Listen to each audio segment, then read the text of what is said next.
Hi everyone, so today I'm going to take you through the token task classical conditioning question. So even if you don't complete this as a token task, it is a great way to have a look and break down the question. Okay, so this was from the 2016 VCAR exam. The question is worth 5 marks. 5 really simple marks here from getting this classical conditioning process done correctly.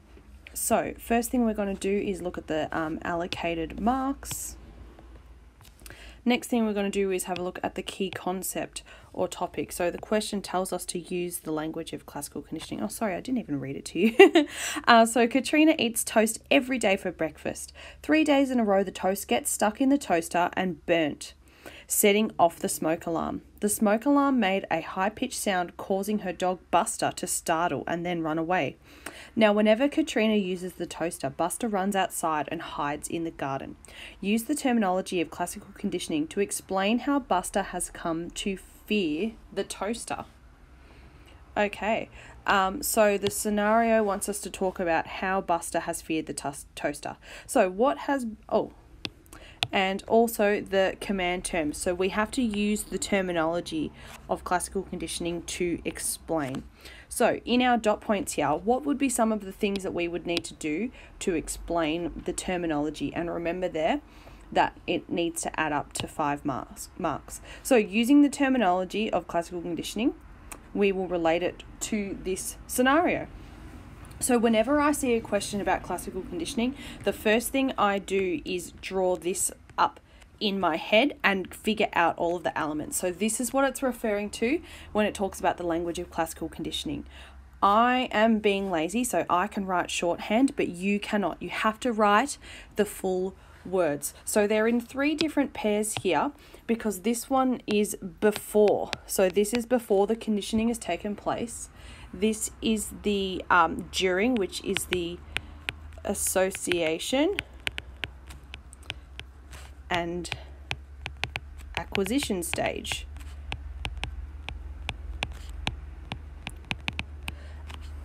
So before conditioning, the neutral stimulus is going to produce no response, and the unconditioned stimulus will lead to the unconditioned response. So we're just looking up here at the moment. Oh, whoops, and I didn't do the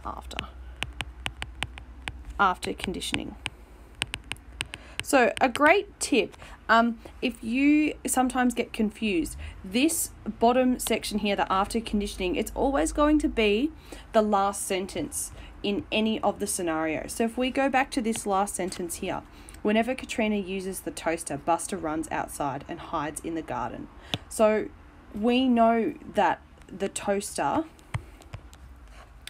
is going to be the conditioned stimulus, which means the toaster is also going to be the neutral stimulus.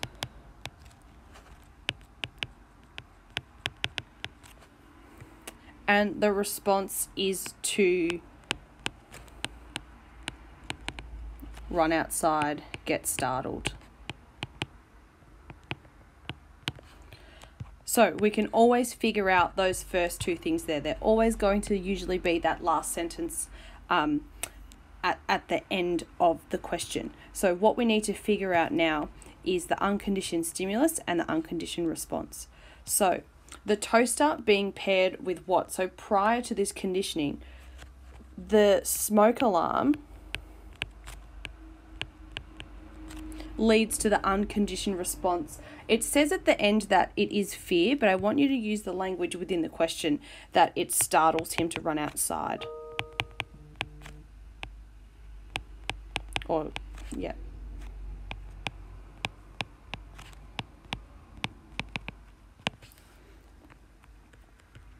So the toaster being paired with the smoke alarm leads to Buster eventually being running outside and being scared of the toaster. So remember, the type of language that you would want to include to use to explain is that the pairing of these automatically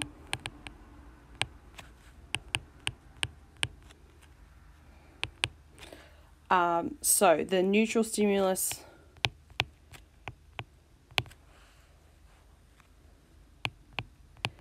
being repeatedly paired with the unconditioned stimulus, which is the smoke alarm, that is going to automatically lead to the response, and then eventually it will lead to the conditioned reflex. Because remember, prior to all of this conditioning back up the top here, we just needed the smoke alarm to produce that response, and it's then ended up being a learnt response from the toaster to running outside and getting startled. You could also talk about using that language of classical conditioning, that repeated pairing. So for 3 days in a row, using the terms repeatedly paired is great here, and using it from the example of that repeated pairing 3 days in a row and the high-pitched sound of the smoke alarm as well. So they would be your dot points there, but I've just done it in this little map for you because it's a little bit different. Figuring out what's the neutral stimulus, what is the unconditioned stimulus, the unconditioned response, the conditioned stimulus, and the and the conditioned response. So 5 marks there to do that. So have a go now at answering that question, and I will check out your answer.